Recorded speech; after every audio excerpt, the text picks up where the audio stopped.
ريفري نوفر ظالم ظلم بين আর্জেন্টিনার দালাল ওরা, রেফারি একটা জালিম। পবিত্র কোরআনের আয়াত হাসবুনাল্লাহু ওয়া নিমাল ওয়াকিল, حسب الله ونعم الوكيل, অর্থাৎ আল্লাহই আমাদের জন্য যথেষ্ট আর তিনিই সর্বোত্তম কর্মবিধায়ক। কতটা কষ্ট পেলে এমনটা বলতে পারেন মিশরের ফুটবলার মোস্তফা জিকো। তিনি আরো বলেন, আমাদের পুরো জাতির স্বপ্ন নষ্ট করেছে রেফারি।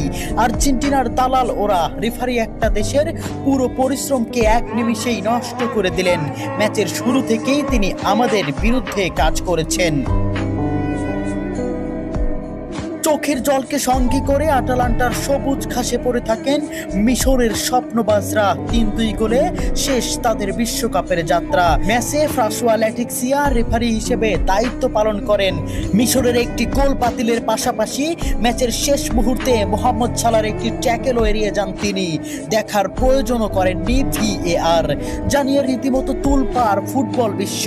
ওই কাউন্টার অ্যাটাকে গোল করে আর্জেন্টিনাকে এগিয়ে দেন অ্যানজো। শেষ পর্যন্ত মিশর হৃদয় ভাঙ্গা হারকে সঙ্গী করে মাঠ ছাড়ে।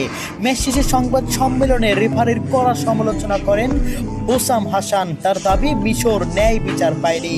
একই অভিযোগ করেছেন মিশরের হয়ে গোল করা স্ট্রাইকার জিকো।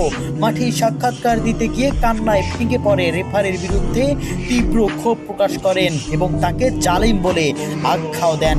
জিকো বলেন, রেফারি আমাদের প্রতি অন্যায় করেছেন, সে একজন জালিম। এ সময় তিনি পবিত্র কোরআনের আয়াত হাসবুনাল্লাহু ওয়া নিমাল ওয়াকিল, অর্থাৎ আল্লাহই আমাদের জন্য যথেষ্ট আর তিনিই সর্বোত্তম কর্মবিধায়ক। একজন মানুষ কতটা কষ্ট পেলে এমনটা বলতে পারেন। এছাড়াও তিনি বলেন, রেফারি একটি পুরো জাতির পরিশ্রম নষ্ট করে দিয়েছে। সাক্ষাৎকারের একেবারে শেষ দিকে জিকো আরো গুরুতর অভিযোগ তুলে বলেন, এই শিরোপা আর্জেন্টিনার দিকেই পরিচালিত হচ্ছে। তার এই মন্তব্যের পরপরই সম্প্রচার হঠাৎই বন্ধ হয়ে যায়। প্রিয় দর্শক, আপনাদের কাছে কি মনে হয় মোস্তফা জিকোর কথাগুলো কতটুকু যুক্তিসম্পূর্ণ? কেন বন্ধ করে দেওয়া হলো সম্প্রচার? কমেন্ট বক্সে অবশ্যই আপনাদের মন্তব্য জানিয়ে যাবেন।